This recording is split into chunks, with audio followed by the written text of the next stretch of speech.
How do you know that starting an agency is the right next step for your freelance or consultant business? Meet Shannon. She's a consultant turned agency owner. We explore why she started an agency, the things she would do differently if she were to start again, and what she's doing to pave her way forward to building a bigger team and getting out of day-to-day operations. Welcome to the Small But Mighty Agency Podcast. If you're a creative consultant or agency owner who wants to know what the roller coaster ride really looks like to grow your business from one to many, you're in the right place. My guest and I pull back the curtains on the realities of growing and running agencies of different sizes and what it takes to build a team. And if you're anything like me, you want more than the highlight reel. You want to learn from the mistakes of others so that you can stop short of making the same mistakes. I'm your host, Audrey Joy Kwan. I spend my days as a coach and consultant to multiple 6- and 7-figure agency owners. For the last 7 years, I've been behind the scenes helping people grow, lead, and operate small but mighty agencies.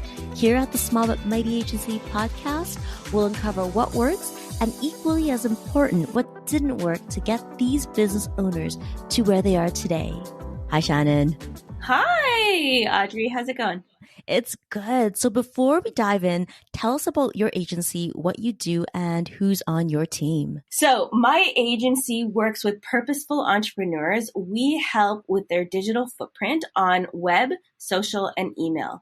So what that means is we are launching their brand, we are helping them build that visibility on social, and we are helping them scale through Facebook ads or lead generation campaigns. I am very fortunate that I've built my team out to be about 4 people now. They're all contractors. So depending on the project, depending on the skill set, I'll bring them in. Great. Can you give us just a few notes about what you were doing before you started your own business? Absolutely. So my background is in sales and marketing. I was in the software industry for over 10 years. I started in traditional tech. So I was working for like SAP, BlackBerry, Sybase, some big companies. I really realized that I don't love working in corporate, and I realized I needed to be in a more flexible environment, and that's what brought me into the startup world. So I have about 8 years of experience in the startup world, and I worked with really, really tiny companies all the way to, 150 employees. My roles there, I really climbed the ladder. So I did roles that were like, account manager all the way to director of sales. And then my last role in the startup world was director of sales and marketing. So I did have both sales and marketing functions, and I did both of those roles. So why did you choose to start a digital marketing agency? That's a really great question. So I left Toronto in 2015. My husband got headhunted to come out to Vancouver. And at that time, I was kind of ready to leave my role, but I wasn't going to quit until I found something else out here. As it happened, I changed my mind. I got here and I realized life is too good and I want to take a little bit of a break before I find something else. As soon as I got here, I realized there was a lot of tech, and I happened to be in event tech at the time, and I realized that there was a hub of event tech companies. So as I started getting some introductions and as I started having conversations, what I realized in Vancouver is there was a challenge finding resources and finding talent. So that immediately signaled to me there was an entrepreneurial moment. There was an entrepreneurial opportunity that was going to happen. And I decided to take it and I positioned myself as a consultant. And immediately I started closing deals. Mm-hmm. Can you tell us a bit more about positioning yourself as a consultant first? Yes. So the companies that I had worked with in startups, they had always hired consultants. And that seemed like a really awesome role to me because you are specializing in a project. You're bringing your skill set, so you're immediately getting respected. You're coming in at a much higher price point, and it's very project-based. And I really, really enjoyed project work. Okay, so you took your consultancy into an agency at some point. When did that shift happen for you? It surprisingly happened very, very quickly because I learned from my husband, actually, who is also a consultant and has his own company, that you are really limited by the amount of time you have in the day as a service provider. And so what I realized is I'm really good at the sales and marketing. I'm really good at being the face of the company. But if I really wanted to scale, I needed to get help. And so that's what I did. I started closing deals and then taking on those projects and then getting help from people who are brighter and smarter than me. It sounds like you knew fairly quickly you wanted something bigger than you. Who was your first hire? Absolutely. So I started with one person and we met through a volunteer organization. So I am on the board for the North Shore Community Foundation, and she was brought on as a volunteer. And so we started working together very closely on the marketing efforts for NSCF. And I quickly realized how bright and talented she is. She was looking for a new opportunity for part-time work because she was a student at the time. And I immediately, took action. I realized that she was a really, really good fit culturally, as well as from a talent perspective. Her background is web and graphic and social. And we just started making magic. And so everyone on my team is a consultant, a contractor. And why I still have it that way is because I believe I need the flexibility based on the skill sets that's needed for the project, as well as it allows me to scale. So I can definitely get as many projects as I want and, hit those revenue goals without having to have, full-time staff. What does your role currently look like in your agency right now? So I call myself the digital marketing strategist. And so what that means is every single client that comes through the door, I have the expertise and knowledge to diagnose what are the problems and how are we going to fix those problems. Then from there, we ignite the team to help support whatever campaign or whatever project that we're going to embark on. And then they bring it to fruition. But all of the client work still funnels through me. So it'll always come to me for approval and review to make sure that it's meeting my guidelines of what I have laid out for the client. Yes, the definition of a micro and mighty agency is when you, the owner, is still funneling some of the client work through you, i.e. keeping your eyes on top of the strategy. Absolutely. I think I'm a little bit of a control freak. I know that this is something that can't last forever, but it definitely has to continue right now. Okay, so I know that you have a background in events and events planning. How did your experience in that industry inform how you do business in your marketing agency right now? Oh my goodness. So that experience was so powerful. So as I worked full time in my 20s, I founded an event planning company. And that is truly where I learned how to be an entrepreneur, how I would do marketing, how I would negotiate, how I'd close deals, how I'd look at contracts, all of the things. Really, I burned and learned through that experience. So I definitely think that it prepared me very, very well for this. And it taught me what I don't want to be the next time around that I was going to be an entrepreneur. I truly believe I was born to be an entrepreneur. It was just about what is it that I'm going to do. Ooh, you just said something so juicy there. You said it taught you what you don't want to be. So what don't you want to be? I don't want to be stressed out. I don't want to micromanage. I don't want to skimp out on talent. I don't want to look at the small picture. I realize that in order to deliver the kind of quality that I want to provide to my clients, I need people to help. And that was something I didn't really realize when I was, a young entrepreneur first starting out. I thought I could do everything. And I think that is one of the things that is holding back a lot of other entrepreneurs is that, small scarcity mindset. So it sounds like you are proactively building your agency so that you can eventually step out of it. Yes. And so the next step right now, we're in the stage of process, systems, as well as automation. That's where we are right now.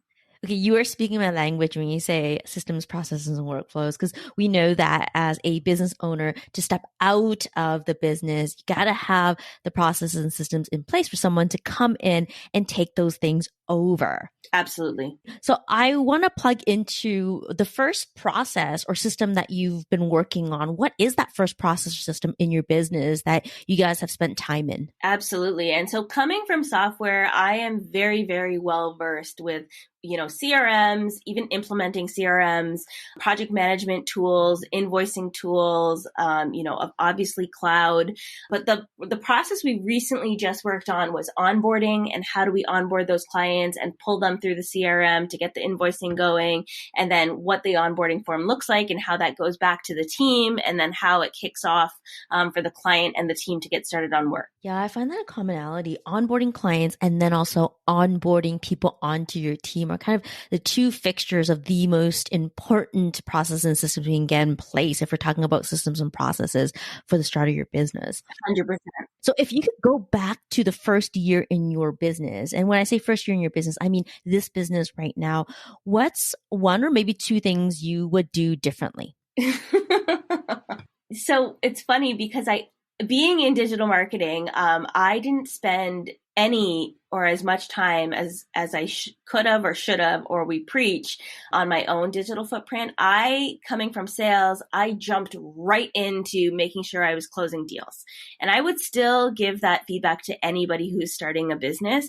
You need to be spending your time on revenue generating activities. And so that's what I was doing. But I think one of the things that I would do differently is bringing someone on board to focus on that, and bringing someone on board that I trust, that understands my voice, that is really good at graphics, and take that off my plate. So that's kind of where I am right now. I do a lot of the social myself. I'm so heavily involved in it, but I'm getting it to a point where it's like it's going to be automated and I just have to be the face. Okay, what I'm hearing is that you would have liked to put more focus on your online social media strategies. I think what I'm meaning is more of I would hire somebody to make sure that that whole strategy is mapped out and it can happen in tandem.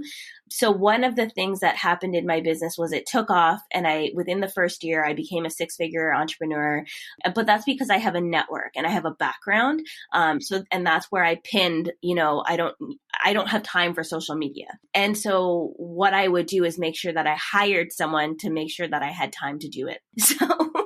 So it kept me accountable. Yeah, that absolutely makes sense. I think that when you launch into your own business and you have a network, the first thing you're going to do is tap into that network, because like you just mentioned, as an entrepreneur, your first job is to make sure the company is profitable from the get-go. And so what you're saying is that in tandem, during that time period when you were relying on referrals and your network to build your business, that you wished you had put some money and invested in someone to come in and build your own social strategy. Absolutely. Because it just was a place where I didn't have enough energy. So basically, because it wasn't broken, I just didn't deal with it.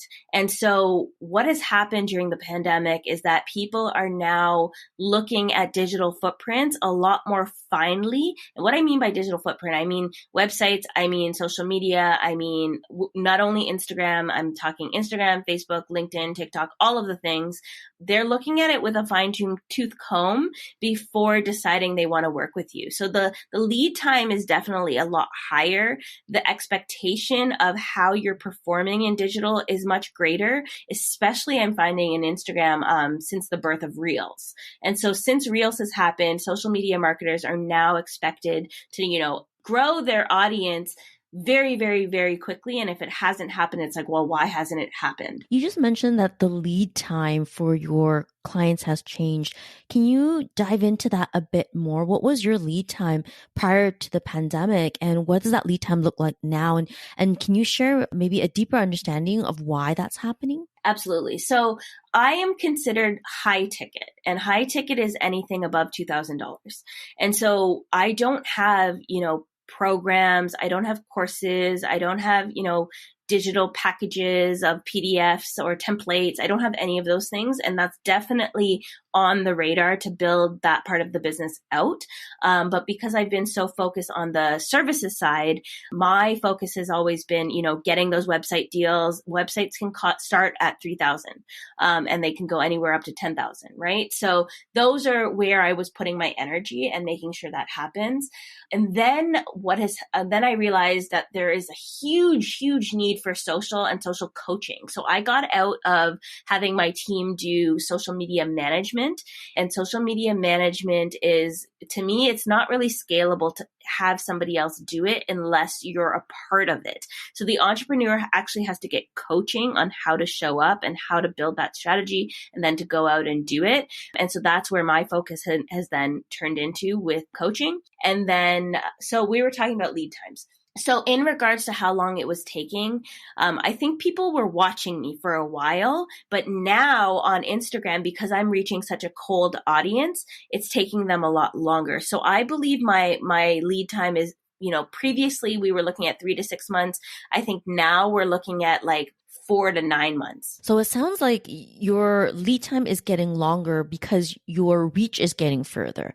Yes, and I'm dealing with a cold audience, so I have to warm them up, Right. right? What are you doing right now in your own social media to build up your cold audience? So I am consistent, and they say that's the number one thing you need to do on social media marketing. And it's 100% true. I am showing up every single day.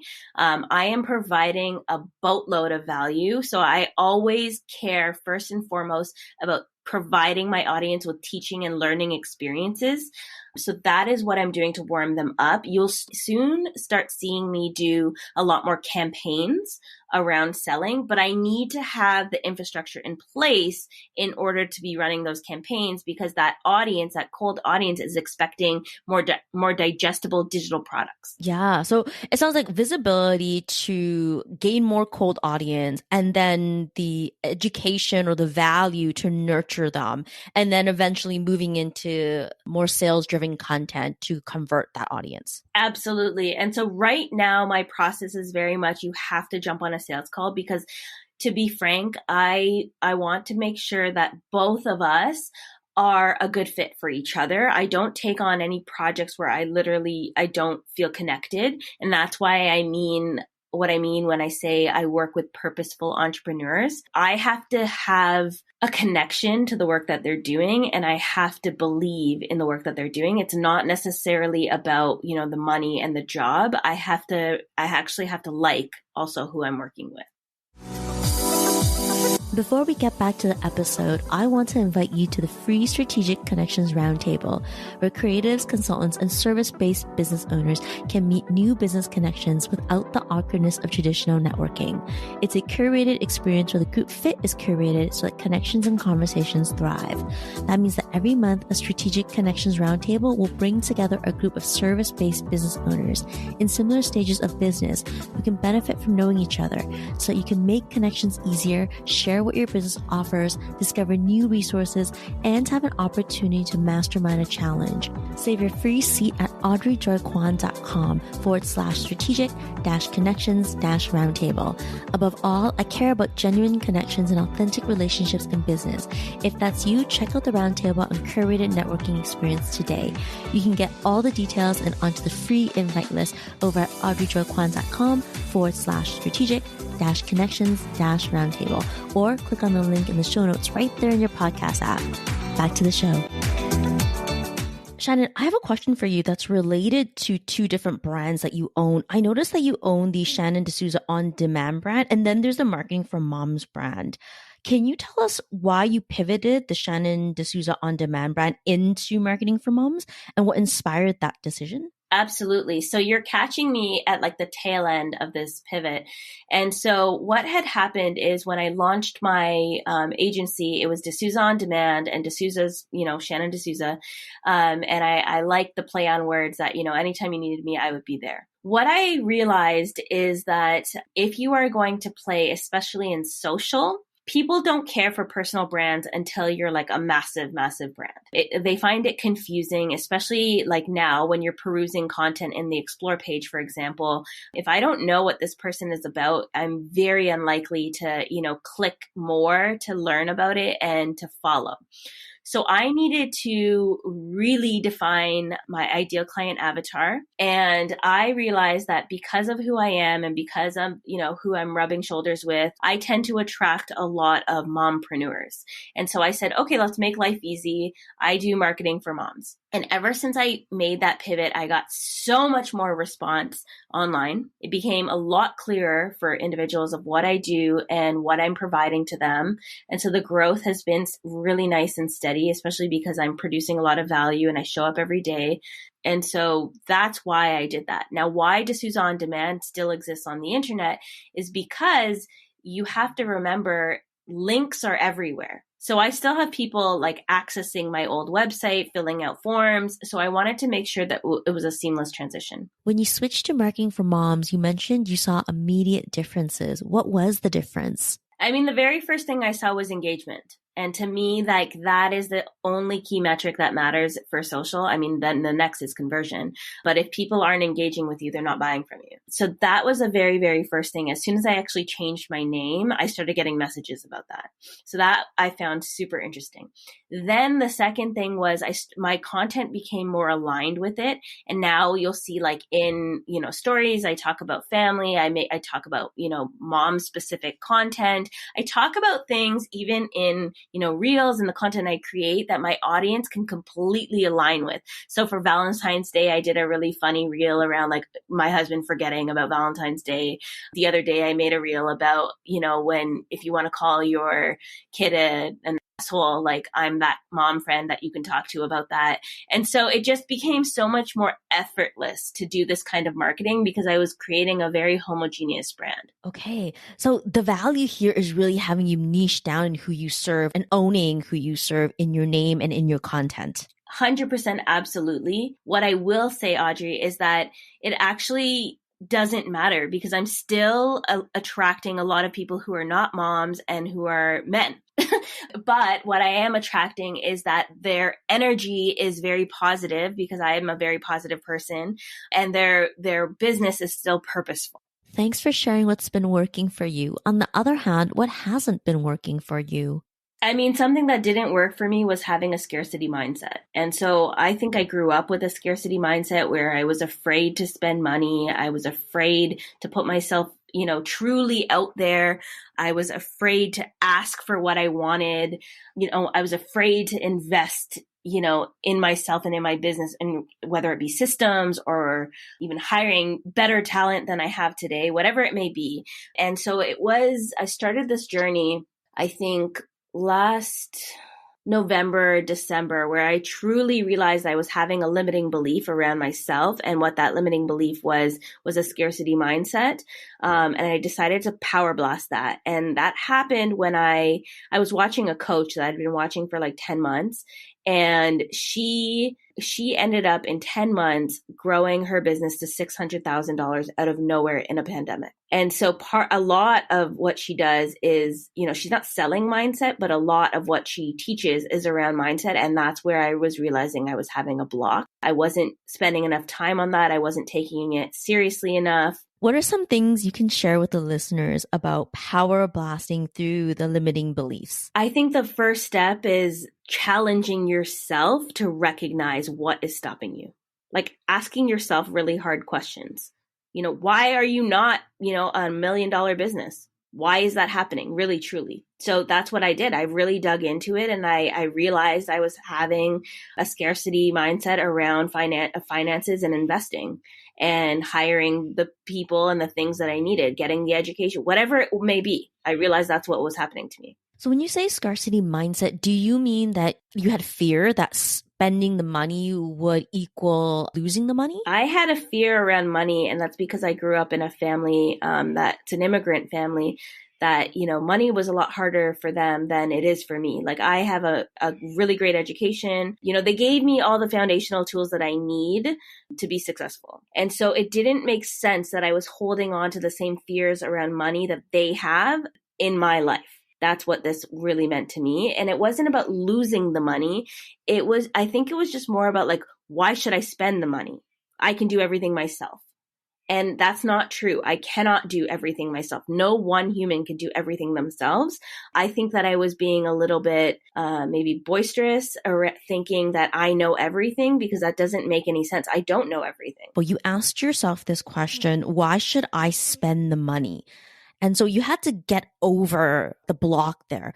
How did you get over that block? If I want to be $1 million entrepreneur, a 7-figure entrepreneur, nobody does it without spending money on more resources. Like nobody builds a business for free. Like that just doesn't happen. And I think that's what I had to get over is I was looking at the way I was spending money as an expense as opposed to an investment. And so when I started looking at if I spent $2,000 and I was going to get $10,000, would I spend that money? If I look at it from that perspective, hell yes, of course I'm going to spend that 2,000 to make 8,000. You know what I mean? But before I was only looking at it as, oh my goodness, I have to spend 2,000. And I wasn't looking at what was the result that 2,000 was going to bring me. The step you took was looking at the spending of the money, not as an expense, as an investment. Absolutely. Because what it came down to, what was my scarcity mindset around? Playing small. And I decided to remove that block, and I'm not going to play small anymore. And I'm going to do whatever it takes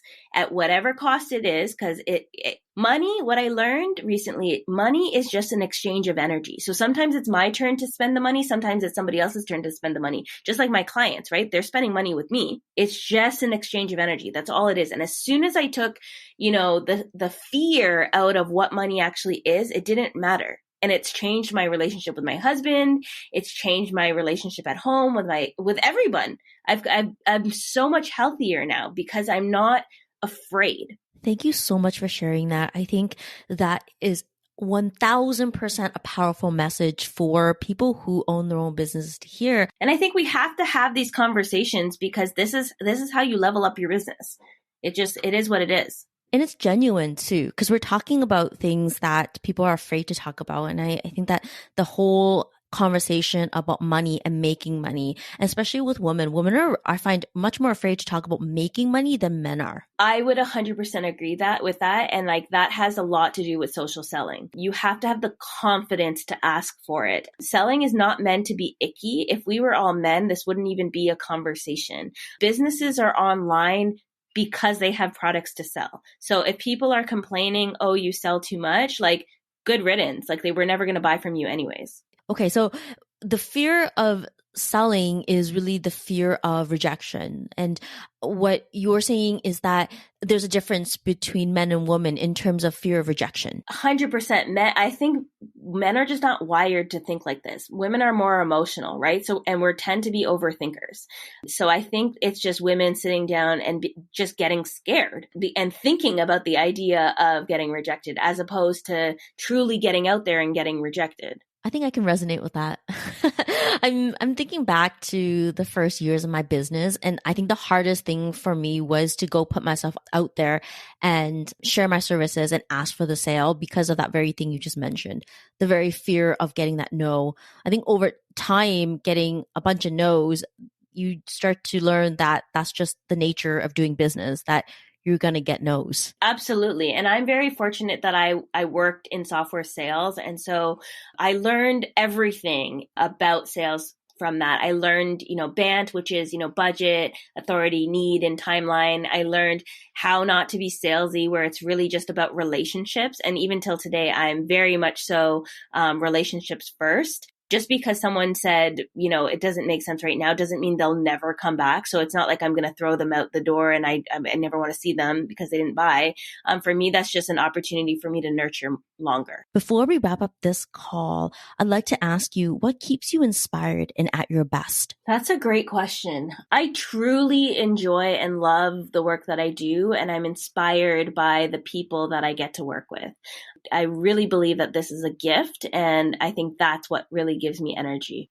To find Shannon online, check her out on her Instagram at Marketing for Moms, or go to her website, marketingformoms.com. Thanks for listening to the Small But Mighty Agency podcast. If you enjoyed this episode, please leave a review on iTunes. It would mean the world to me. Or send a screenshot on Instagram while tagging me at Audrey Joy Kwan.